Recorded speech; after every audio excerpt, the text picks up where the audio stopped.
Inquisição, esse é o tema do programa de hoje. Estamos de volta para mais um bloco de discussão sobre o assunto Inquisição, né? Essa questão que tanto nos marcou como as agulhas da máquina do livro que o Ricardo trouxe do Kafka, né? A colônia penal, tem as bruxas de Salem, tem tanta coisa, mas antes disso, para não deixar passar em branco, Ricardo, essa que a Henriette levantou essa pelota. Eu fiz uma pesquisa, escrevi um texto sobre isso, todos os tribunais da federação, no ano 2014, 15, 16, enfim, continuam invertendo o ônus da prova, no mínimo nos crimes de furto e tráfico de entorpecentes. De fato. Isso é pura inquisição. Não há dúvida. Não há dúvida, porque a culpa ela é sempre presumida, não é? Eu diria o Kafka. Como é que a gente não evoluiu nesse sentido? Como é que isso? Foi o ano passado, eu tive o convite do professor Geraldo Prado e discutindo o standard probatório, e me causou surpresa uma decisão do Tribunal do Rio de Janeiro aplicando o Código de Processo Civil e aplicando a chamada carga dinâmica da prova. Então, que naquele momento, era um caso de receptação, naquele momento o Estado estaria fragilizado na capacidade de fazer a prova de que o sujeito saberia da origem ilícita da coisa. Então, bem ou mal, é uma rearticulação da inversão do ônus da prova, né? Mas não só isso, aparecem também, de novo, né, os indúbio pro societate, né? Quem inventou esse negócio, né? Isso é resquício. Isso é resquício. Isso é o imaginário, é o que fica. Isso está presente, Fábio. Isso atravessa os séculos e séculos. É uma questão muito complicada, né? Ou seja, parece que há uma vontade de todos em acreditar na acusação. Parece que a acusação ela tem uma mística que envolve e fascina as pessoas. A pessoa lê uma notícia do jornal e já está convicta que, portanto, aquela pessoa é culpada. Não há espaço para uma segunda versão. Não há espaço. Ou seja, é um processo que busca afirmar uma pré-compreensão a qualquer custo. Por isso que é muito interessante a própria confissão na Inquisição. Se o sujeito ele relutava em confessar, é porque o demônio o habitava de tal forma que ele se tornava forte o suficiente para aguentar aquilo. Porque não havia saída. Não havia saída. Se ele não confessava, porque de fato ele não havia cometido o fato, é porque o demônio o habitava. De um certo modo, resguardado as suas devidas dimensões, né, particularidades, esta convicção, esta confusão entre a versão da acusação e a compreensão do magistrado sobre o que foi o fato é algo que nos assombra ainda hoje. O professor Casteira Neves tem uma passagem magnífica que diz que as permanências é um fenômeno constante e há mortos que morrem devagar. Essa é uma grande verdade. Nós vamos ainda ser assombrados por isso muito tempo. E penso que até mesmo o simbolismo da acusação ao lado do magistrado um pouco fala também na nossa cultura a favor disso. Muitos pensam que isso é uma coisa de menor importância. Eu não penso assim. Eu acho que a dimensão simbólica é uma dimensão muito importante. Quando nós vemos na tradição da common law, em que as coisas se colocam simbolicamente em grau de paridade, em posição de paridade, acho que as coisas também falam, né, pelo seu locus. Nossa tradição, as coisas se confundem já na própria sala de audiências. A bola picando agora, quem deu para falar sobre essa questão do por que é que as pessoas gostam tanto é Henriette. É um olhar psicanalítico que dá para fazer sobre isso, né, Henriette? Parece que nós temos uma espécie, nós inclusive já conversamos sobre isso, né, Fábio, uma espécie de gosto pelo sangue. Né? E em certa medida a gente pode perceber aí um mecanismo muito simples. Eu imagino que o outro usufruiu de algo que eu gostaria, mas que eu não vou às últimas consequências de ter práticas, atos, no sentido de conquistar isso. Então, evidentemente, ele tem que ser punido. Né?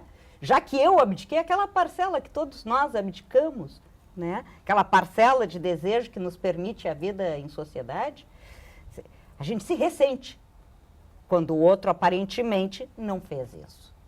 Tá? Então, agora, como é que essas coisas, mudando um pouco, como é que essas coisas passam de uma geração para outra, de um estado de coisas para outro estado de coisas?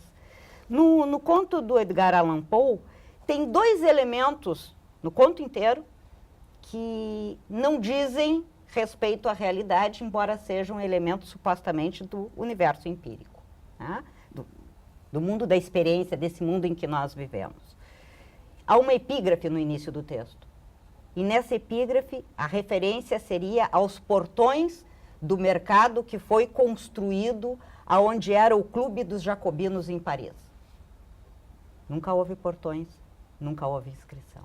Só que essa inscrição, que é a epígrafe, né, fala da turba sanguinária, do desejo de sangue. E no final do conto, há uma alusão, termina o conto, com uma alusão a La Salle. General La Salle teria chegado a Toledo. E então é que o prisioneiro se vê livre das garras da instituição. Se imagina, porque o conto acaba simplesmente com o anúncio dessa chegada do general La Salle. Sabe-se que La Salle não esteve em Toledo. Tá?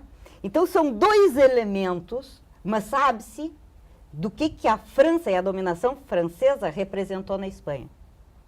Então são 2 elementos, no início e no final do conto, que remetem a uma continuidade de diferentes inquisições.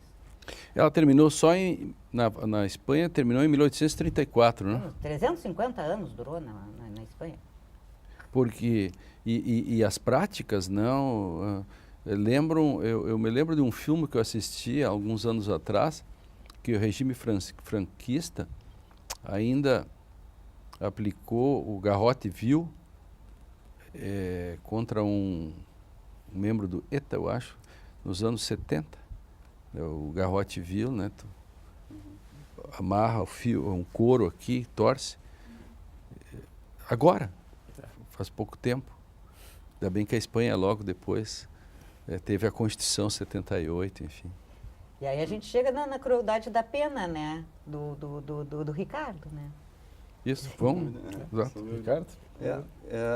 O interessante é que não para além do texto do Kafka, né, e poderia, já que o Fábio trouxe o nome da Rosa, do Humberto Eco, mas o Humberto Eco tem um texto chamado Sobre os Espelhos, onde ele diz que a Idade Média inventa as coisas com as quais até hoje, na modernidade, nós estamos prestando contas. Nessa afirmação do Humberto Eco, é possível se transitar juntamente com Kafka e enfrentar a questão da cooptação dos sistemas ou das práticas inquisitórias pelos sistemas ditos secularizados. Então, nesse sentido, grande parte de algumas práticas que são consolidadas no Poder Judiciário, dentre elas o da leitura dos autos do inquérito policial para confrontar a eventual testemunha ou até mesmo o acusado, eram diretrizes dadas pelo Nicolau Emmerich aos inquisidores espanhóis, aos dominicanos. Sempre que a testemunha ou o inquirido faz alguma afirmação, é preciso fazê-lo confrontar com elementos exteriores. Então, é sempre esse empurrar, né, esse encurralar o sujeito que vai sendo permeado pela máquina inquisitória, né, comandada pelo inquisitor. O Fábio falava da questão do auxílio ao demônio, né? Eu trago de novo um outro texto, que é o do Kremer e o Sprenger, que ele dizia, eles começavam uma grande sabotagem, dizendo que por que as mulheres eram mais suscetíveis de praticar pecados. E eles afirmam, fêmina vem do latim fé mais minus. A mulher é derivada da costela torta de Adrão. E por isso ela é mais suscetível de ser atendida, ou de atender os chamados demônio. Claro, e aí vem do sânscrito, é aquela que amamenta, e toda essa distorção se inicia. Mas no momento da tortura, as regras dos inquisidores eram, número 1, se a mulher, e era dito com o feminino, se a mulher grita, ela está pedindo ajuda do demônio. Se ela não fala nada, ou se ela aguenta a tortura, ela já está sendo ajudada. E, portanto, o que resta é mais tortura. Qual é a relação disso com as ordalhas, a prova do demônio, nessa questão aí? Pois é, se buscavam marcas, não é, enfim, da presença do demônio naquelas pessoas, etc. Ou seja, é que de fato, a grande questão é que a prova não era um descobrir, a prova era um confirmar. Então a pessoa não buscava saber se de fato havia uma presença maligna. Ele precisava era confirmar que ela havia. Em algum lugar ele tinha que achar, portanto, a marca. Ou mesmo a Ordalho, o filme, magnífico filme As Sombras de Goya, mostra como a prova se mostra nas sombras. Os fantasmas de Goya. Fantasmas de Goya? É. Muito bem. Fantasma de Goya mostra como a prova ela é manipulada em prol da confirmação justamente de uma tese. Aqui nós temos um caso magnífico no Rio Grande do Sul, que foi objeto de um livro, que é o caso Kliman. Não é o caso Kliman, em que na investigação toda ela busca confirmar uma tese, confirmar uma hipótese. E o que é muito curioso, por quê? Porque o método científico, ele é construído a partir da dúvida acerca de uma informação, ou seja, a Terra está parada, eu desconfio disto. E eu busco... Por isso que o Descartes foi... Descartes está no índex. Justo. Por isso que eu estou dizendo, muitas vezes eu já disse que o processo hoje, e a culpa também dos processualistas e dos juristas, eles também criaram tudo isso, porque eles endossaram historicamente a livre apreciação da prova. Substituímos a prova tarifada, grande coisa, até diria que hoje seria até, em determinadas circunstâncias, uma provinha tarifadinha podia dar uma mãozinha no modo como está se fazendo. Estou certo ou não? Cá para nós, né? Então, os juristas acabam dizendo essas coisas sobre a busca da prova, e eu dizia que talvez pudéssemos ser um pouco mais modernos, né? No sentido do início da modernidade, né? Do sujeito que desconfia. Pare com tanta certeza, um pouco de desconfiança. E aqui é uma particularidade muito importante, Leandro, eu tenho um minuto apenas, que é a confusão entre a apreensão da prova e a convicção daquele que acusa. Por vezes a questão se coloca, mas quem acusa? Essa pessoa goza, portanto, de uma respeitabilidade. Por que ele faria? Por que ele acusaria se não fosse verdade? Por que a polícia diria isto se não fosse verdade? Porque, como tu dissesse, o sujeito goza psicanaliticamente falando. Ele né? goza. Foi, tu pegou bem. Quer dizer, não é? Pegasse bem. Aqui é uma confusão de papéis. Até eu poderia falar, eu acho que eu não tenho mais tempo agora, mas tem uma passagem no Nome da Rosa. Fica com guarda para o início do próximo bloco, porque de forma inquisitorial eu tenho que chamar estou sendo demandado, né?